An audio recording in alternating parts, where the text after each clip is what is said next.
He said he panicked. That's what Maitland police allege that a 23-year-old man told them to explain why he did not stay on scene moments after a fatal hit and run in which he's accused of causing.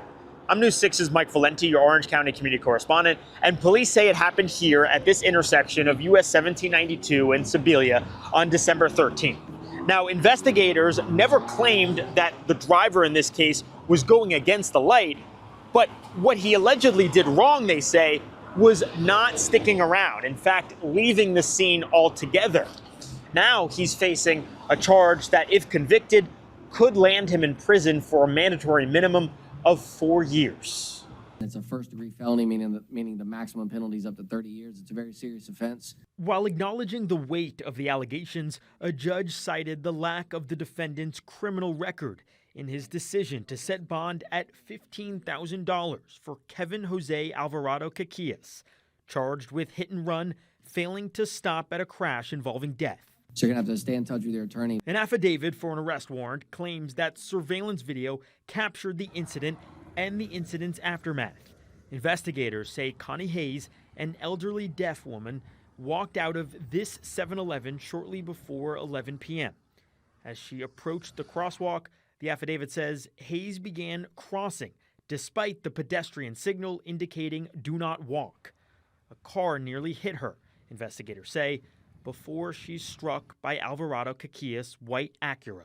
The affidavit alleges that moments later, the driver pulls that car into this parking lot, 668 North Orlando Avenue. Investigators write in the affidavit that the driver gets out of the car, checks it, and appears to be walking back towards the scene. They say that is until he notices police.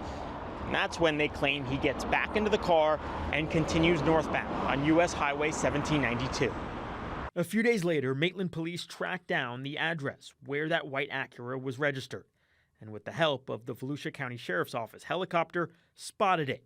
The car, investigators say, had damage to the windshield and hood. The same day as that flyover, Alvarado Caquillas came to talk to Maitland police and allegedly told them, in part, he kept thinking he should have turned around. However, he was in shock and panicked.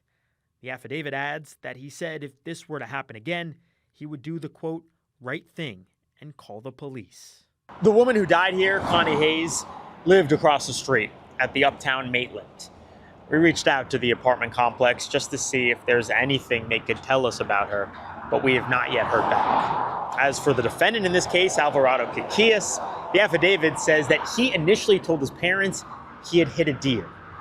Now, we've heard from FHP time and again that if a driver is in this situation, it is imperative that they stop. Because one, the law dictates you do so, and two, you could be giving that person you're accused of hitting a chance to live. Reporting in Maitland, I'm your Orange County community correspondent, Mike Valenti, News 6.